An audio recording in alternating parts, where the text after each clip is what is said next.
French President Emmanuel Macron has decided to ease the country's strict border restrictions for lorry drivers, with the new measures coming into effect from 11 p.m. tonight. Lorry drivers who have spent less than 48 hours in the UK will no longer be required to show a negative COVID test before being allowed to enter France.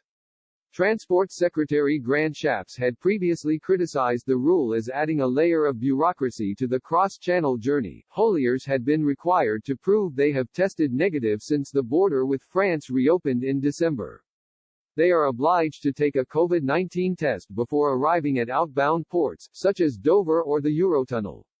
The decision to continue testing had come from the French government, the Department for Transport said last month, but it appears French ministers have changed their position, with Mr. Shapps announcing the welcome changes to the border rules on Twitter earlier today. He wrote, "At IBE agreed more flexibility in testing for hauliers traveling from the UK to France.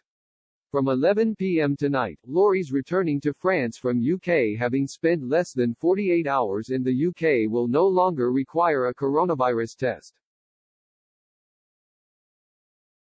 The new rules means drivers returning to France from the UK on a round trip who have spent less than 48 hours in the UK do not need to test negative for coronavirus before traveling.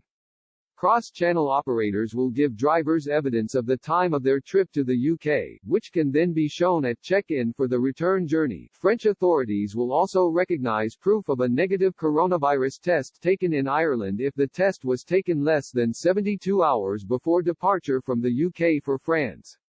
But hauliers will still need to test negative if they are traveling to Denmark, Germany or the Netherlands, or are going to France after spending longer than 48 hours in the UK, according to the government website. Drivers that need a negative test to travel are told then can get tested privately, if it is bought by an authorized test provider, or via a free haulier advice site. The government states NHS test results cannot be used as they do not provide the proof needed to travel. The website states most sites are open between 6 a.m. to 9:30 p.m. 7 days a week and are located at motorway services and truck stops. In December, France refused arrivals from the UK for 48 hours between December 20 to 22 due to a new virus variant initially discovered in Kent. Passenger ferries and lorry freight bound for France were suspended from Dover, Portsmouth and Newhaven. Lorries were stacked in southern England, leaving thousands of foreign drivers stranded just before Christmas.